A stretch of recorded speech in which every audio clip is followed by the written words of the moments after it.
ಅಕ್ಷಯ್, ಇದು ಪನ್ನೀರು, ಇದು ಟೋಫು, ಏನು ಎರಡಕ್ಕೂ ವ್ಯತ್ಯಾಸ?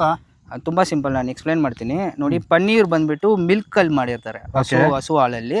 ಹಸು ಹಾಲಲ್ಲಿ ಮಾಡೋ ಪನ್ನೀರ್ ಬಂದ್ಬಿಟ್ಟು ಚೆನ್ನಾಗಿ ಅಬ್ಸರ್ವ್ ಆಗುತ್ತೆ ಬಾಡಿದಲ್ಲಿ. ಸೊ 82% ಬಯೋಲಾಜಿಕಲ್ ವ್ಯಾಲ್ಯೂ ಇದೆ ಇದಕ್ಕೆ.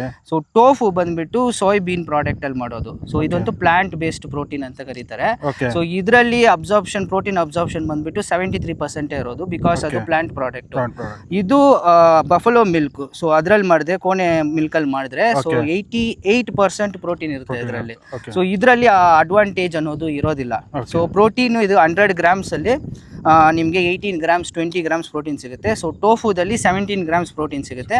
ಇದು ಪ್ಲಾಂಟ್ ಬೇಸ್ಡ್ ಪ್ರಾಡಕ್ಟ್ ಮಾತ್ರ ಕನ್ಸ್ಯೂಮ್ ಮಾಡ್ತಾರಲ್ಲ ವೀಗನ್ಸು, ಪ್ಯೂರ್ ವೀಗನ್ ಫುಡ್ ಕನ್ಸ್ಯೂಮ್ ಮಾಡ್ಬೇಕಂತ ಅವ್ರು ಯೂಸ್ ಮಾಡ್ತಾರೆ. ಸೊ ಪನ್ನೀರ್ ಬಂದ್ಬಿಟ್ಟು ಯಾರಾದರೂ ಮಿಲ್ಕ್ಗೆ ಟಾಲರೇಟ್ ಇಲ್ಲ ನಾವು ಯೂಸ್ ಮಾಡ್ತೀವಿ ಅಂದ್ರೆ ಅವ್ರು ಯೂಸ್ ಮಾಡ್ತಾರೆ. ಎರಡೂ ಬೆಸ್ಟು, ಬಟ್ ನಾನು ಯಾವಾಗಲೂ ಪನ್ನೀರ್ನ ಪ್ರಿಫರ್ ಮಾಡ್ತೀನಿ, ಬಿಕಾಸ್ ಇದರ ಬಯೋ ಅವೈಲಬಿಲಿಟಿ ಜಾಸ್ತಿ ಇರುತ್ತೆ.